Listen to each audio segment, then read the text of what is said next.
Yogi Adityanath UP CM కంటే ముందు గోరఖ్నాథ్ పీఠాధిపతి. అయోధ్య రామమందిరం కోసం ఒక సాధారణ సాధుగా మొదలై యూపీ ముఖ్యమంత్రిగా యోగి చేసిన పోరాటం అంతా ఇంత కాదు. అలాంటిది తన ఆరాధ్య దైవం శ్రీరాముడి విరాళాలు అక్రమార్కుల అకౌంట్లోకి వెళ్ళాయనే ఆరోపణలు వస్తే ఎందుకు చూస్తూ ఊరుకుంటారు? అందుకే యాక్షన్లోకి దిగారు. రాముడు సొమ్ము తిన్నది ఎవరైనా విడిచిపెట్టేది లేదని సీరియస్ వార్నింగ్ ఇచ్చారు. ఇంతకు అయోధ్య రామమందిరంలో నిజంగా నిధులు దారిమల్లయ్యా? ఈ కేసును యోగి ఇంత పర్సనల్గా ఎందుకు తీసుకున్నారు? రామమందిర నిధులు తిన్నది ఎవరైనా విడిచిపెట్టనని ఎందుకన్నారు? అసెంబ్లీ ఎన్నికలపై ఈ వ్యవహారం ఎలాంటి ప్రభావం చూపబోతుంది? Watch this story. విరాళాల చోరీ ఆరోపణలు, రంగంలోకి యోగి ఆదిత్యనాథ్. కేసు విచారణకు సిట్ ఏర్పాటు, ఎవ్వర్నీ వదలనన్న సీఎం. విరాళాలు తిన్నదెవరు? నిందితులపై యోగి యాక్షన్ ఏంటి? अयोध्या के बारे में जो समाचार पत्रों में सुनने को मिला, हम लोगों ने ट्रस्ट के अनुरोध पर एसआईटी जांच बिठाई है और मैं उन्हें इस बात के लिए कह सकता हूं कि एसआईटी जांच दूध का दूध और पानी का पानी करके रहेगी, उसमें कोई संदेह नहीं। लेकिन मैं सभी से इस बारे में अनुरोध करूंगा, सभी पक्षों से कहूंगा कि कोई भी ऐसी अनर्गल टिप्पणी और बातें न हो जो राम भक्तों की भावनाओं को आहत करती हो। రామమందిర నిర్మాణానికి కోట్లాది మంది భక్తులు ఇచ్చిన విరాళాలు దొంగతనానికి గురయ్యాయన్న ఆరోపణలపై యోగి రియాక్షన్ ఇదే. అయోధ్య రామమందిరం విరాళాల వ్యవహారంపై ప్రత్యేక దర్యాప్తు బృందాన్ని ఏర్పాటు చేశాం. విచారణతో అసలు నిజాలేంటో పూర్తిగా బయటకు వస్తాయి. ఎవరి దగ్గరైనా ఈ దొంగతనానికి సంబంధించి నిజమైన ఆధారాలుంటే వాటిని తెచ్చి నేరుగా ఎస్ఐటీకి ఇవ్వండి. తప్పు చేసిన వారిపై అత్యంత కఠినమైన చర్యలుంటాయి అని స్పష్టం చేశారు. విరాళాల దొంగతనం కేసుకు సంబంధించిన నిందితులు ఎవరైనా సరే వారిని వదిలిపెట్టేది లేదని స్పష్టం చేశారు. ఆ తర్వాతే విపక్ష కాంగ్రెస్, సమాజ్వాదీ పార్టీలపై ఓ రేంజ్లో విరుచుకుపడ్డారు.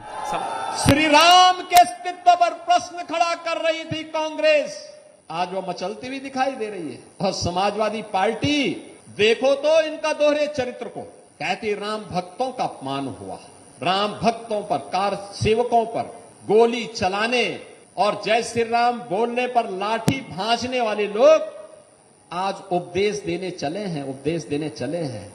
సమాజ్వాదీ పార్టీని ఉద్దేశించి యోగి చేసిన విమర్శలేవి.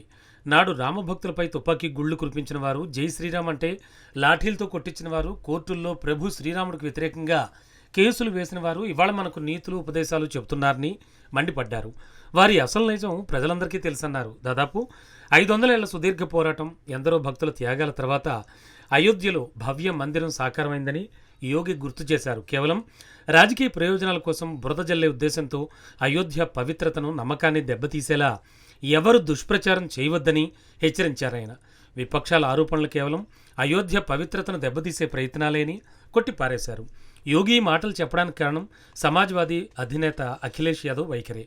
500 సంవత్సరాల తర్వాత రామమందిరం కళ నెరవేరితే ఒక్కసారి కూడా రాముని దర్శించుకోని అఖిలేష్ యాదవ్ రామమందిర విరాళాలు దొంగల పాలయ్యాయని పదే పదే విమర్శిస్తున్నారు.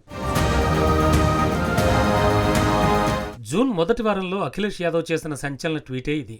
అయోధ్య రామ మందిరానికి భక్తులు సమర్పించిన కోట్లాది రూపాయల చందాలు, కానుకల సొమ్ము మాయమైనట్లుగా ఆరోపించారు.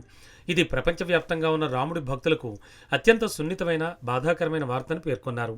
ఆలయ నిర్వహణ చూస్తున్న ట్రస్ట్కి ఇది అత్యంత సిగ్గుచేటైన పరిస్థితిని, దీనిపై వివరణ ఇవ్వడానికి ఎవరూ ముందుకు రావడం లేదని విమర్శించారు. ఇది ప్రపంచవ్యాప్తంగా ఉన్న యావత్ సనాతన హిందూ సమాజం నమ్మకానికి సంబంధించిన విషయం కాబట్టి న్యాయస్థానం ఈ విషయంలో సుమోటోగా స్పందించి విచారణకు ఆదేశించాలని డిమాండ్ చేశారు. ఆ తర్వాతే ఈ వివాదం యూపీ రాజకీయాలను షేక్ చేయడం మొదలుపెట్టింది. వివాదం తీవ్రం కావడంతో శ్రీరామ జన్మభూమి తీర్థక్షేత్ర ట్రస్ట్ విజ్ఞప్తి మేరకు యోగి ఆదిత్యనాథ్ ప్రభుత్వం వెంటనే రంగంలోకి దిగింది. లక్నో డివిజనల్ కమిషనర్ విజయ్ విశ్వాస్ పంత్ నేతృత్వంలో ఐజీ, ఆర్థిక శాఖ ప్రత్యేక కార్యదర్శితో కూడిన 3 సభ్యుల ప్రత్యేక విచారణ బృందాన్ని ఏర్పాటు చేశారు. 15 రోజుల్లోగా నివేదిక సైతం ఇవ్వాలని ఆదేశించారు. మరోవైపు ఈ విచారణలో భాగంగా అయోధ్య పోలీసులు ఆలయ నిధుల లెక్కింపు విభాగంలో పనిచేసే లవ్ కుష్ మిశ్రా అనే ఉద్యోగింట్లో సోదాలు చేసి 10 లక్షల రూపాయల నగదును స్వాధీనం చేసుకున్నారు. విరాళాలు లెక్కించే కొందరు ఉద్యోగులు ఆలయానికి సంబంధించిన సీసీటీవీ ఫుటేజ్ను కూడా డిలీట్ చేశారని, ఒక ఉద్యోగి 1.5 కోట్ల విలువైన భూమిని కొనుగోలు చేశాడని ఆరోపణలు వస్తున్నాయి. సిట్ దర్యాప్తు ప్రకారం గత 11 నెలల కాలంలో అయోధ్య రామమందిర ప్రాంగణంలో భద్రతా ఏర్పాట్ల కోసం దాదాపు 10 కోట్ల వరకు ఖర్చు చేశారు. అయినప్పటికీ ఆరోపణలు రావడం ఆలయ భద్రతా వ్యవస్థపై అనేక అనుమానాలకు తావిచ్చింది. దీంతో భద్రతా ఏర్పాట్లు, నిఘా వ్యవస్థల పనితీరు, రికార్డైన సీసీటీవీ దృశ్యాలు, భద్రతా నిబంధనల అమలుపై అధికారులు క్షుణ్ణంగా పరిశీలన చేపట్టారు. ఈ క్రమంలో సీసీటీవీ కెమెరాల పనితీరులో తారుమారుకు సంబంధించిన కొన్ని క్లూస్ను సిట్ గుర్తించినట్లు తెలుస్తోంది. నిఘా, భద్రతా బాధ్యతలు నిర్వహిస్తున్న సిబ్బంది సర్వీస్ రికార్డులు, ఇతర సంబంధిత వివరాలను కూడా అధికారులు సేకరిస్తున్నారు. ఈ కేసుకు సంబంధించి విచారణ కోసం సుమారు 200 మంది వ్యక్తుల జాబితాను సిట్ సిద్ధం చేసింది. ఇందులో ఇప్పటివరకు 125 మందికి పైగా వ్యక్తులను విచారించినట్లుగా సమాచారం. అలాగే కేసులో ప్రధాన ఆరోపణలు ఎదుర్కొంటోన్న రామ్ శంకర్ అలియాస్ తిను యాదవ్ను సిట్ అధికారులు పలువురు గంటల తరబడి ప్రశ్నించి వివరాలు సేకరించినట్లు సమాచారం. అయోధ్య రామమందిర విరాళాల వ్యవహారంలో దర్యాప్తు కొనసాగుతుండగా మరిన్ని సంచలన విషయాలు వెలుగులోకి వచ్చే అవకాశం ఉందని అధికారులు భావిస్తున్నారు. ఒకవైపు ప్రభుత్వం ఇంత త్వరగా చర్యలు తీసుకుంటోన్నా ప్రతిపక్షాలు రాద్ధాంతం చేయడం ఆపలేదు. ఈ అంశాన్ని రాజకీయ అస్త్రంగా మలుచుకునే ప్రయత్నాలు చేస్తున్నారు. అందుకే వారిని సీఎం యోగి తప్పుబట్టారు. వచ్చేడాది జరగబోయే యూపీ అసెంబ్లీ ఎన్నికలు అటు బీజేపీకి ఇటు విపక్ష సమాజ్వాదీ పార్టీకి చావో రేవో లాంటివి. ఈ నేపథ్యంలో ఈ రామమందిర నిధుల దారి మళ్లింపు వివాదం ఎన్నికల వ్యూహాలను తీవ్రంగా ప్రభావితం చేసేలా కనబడుతోంది. ఇప్పటివరకు బీజేపీని కేవలం రాజకీయంగా మాత్రమే ఎదుర్కొన్న విపక్షాలకు ఈసారి నేరుగా వారి కోర్ ఎజెండా అయిన రామ మందిరంలోనే లోపాలను ఎత్తిచూపే అవకాశం దొరికింది.